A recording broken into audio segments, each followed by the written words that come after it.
The silent suffering of charity. The dark side of an all-girls boarding school. I still remember the first day I arrived at St. Cecilia's all-girls boarding school. It felt like a dream come true. A prestigious institution with a reputation for excellence in academics and discipline. I was young, eager to fit in, and excited about the opportunities ahead. Little did I know that behind the iron gates and neatly manicured lawns, a silent nightmare was waiting for me. My name is Charity, and this is my story. I want the world to know what happened to me and the girls who had no voice in that school. I came from a small town, and St. Cecilia's was a world away from what I knew. The teachers were strict but kind.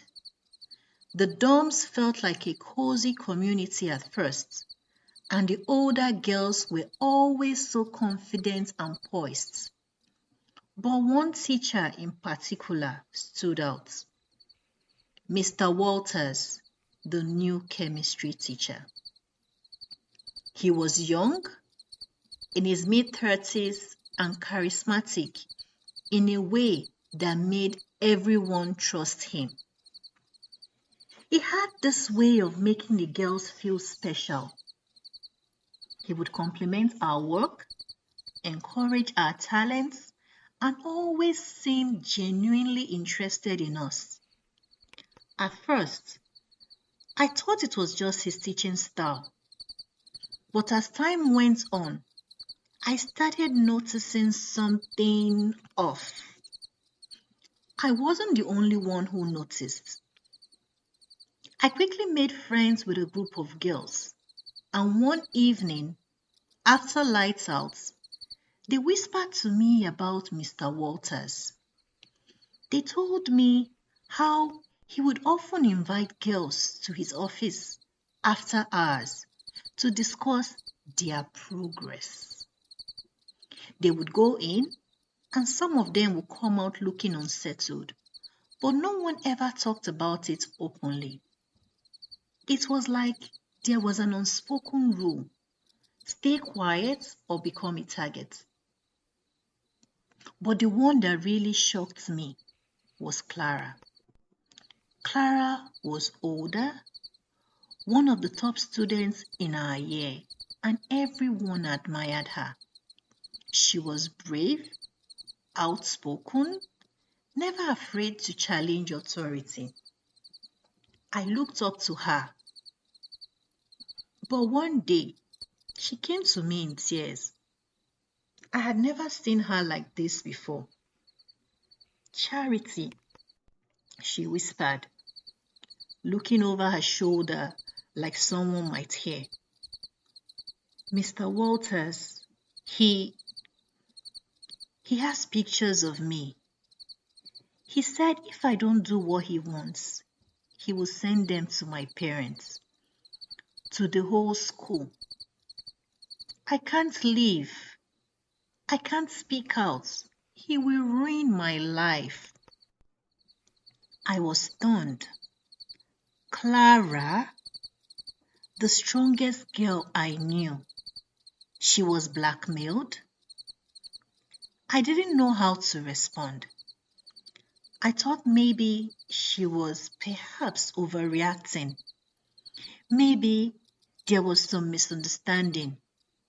But I soon learned that Clara was far from the only one. Mr. Walters wasn't just manipulating Clara.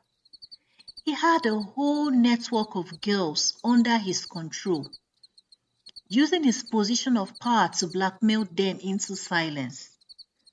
I later learned that it wasn't just him.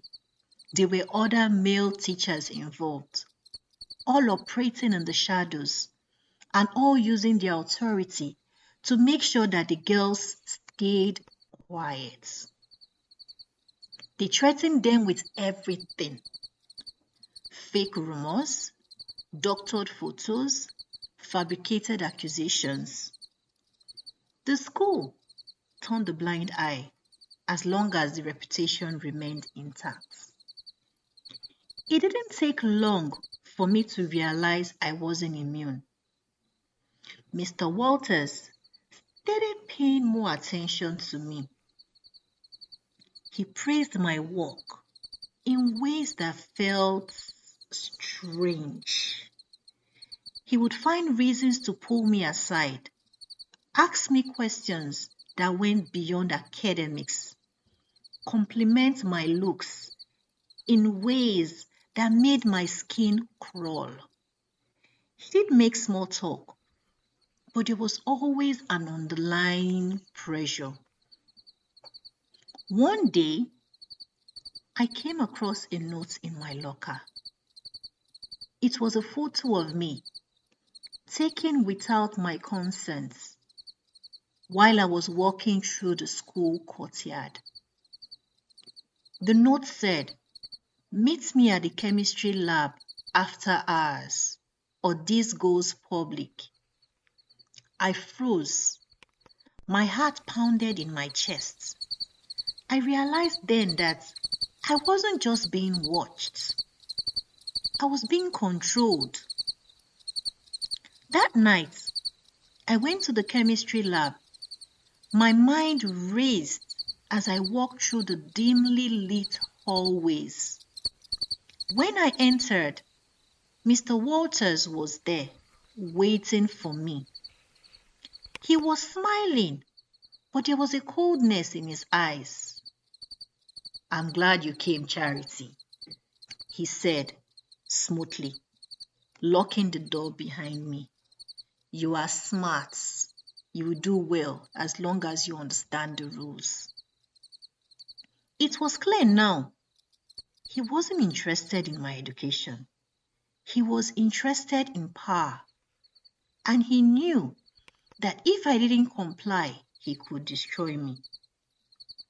For what felt like an eternity, I was trapped in that lab, trying to figure out a way out, trying to reason with myself that I wasn't the kind of person who would bend to this kind of pressure. But I saw what had happened to others. They had no voices. They had been silenced. I was terrified. But I knew I couldn't let him have control over me. The next day, I went to the one person I knew I could trust, my best friend Naomi. We had been through everything together, and I couldn't bear the thought of her suffering alone. I told Naomi everything, and we made a plan. We gathered evidence, photos, notes, testimonies from other girls who had been threatened by Mr. Walters and other teachers. It wasn't easy. The school had a way of making us feel like we were the ones at fault, but we fought back, slowly reaching out to others who were willing to speak up.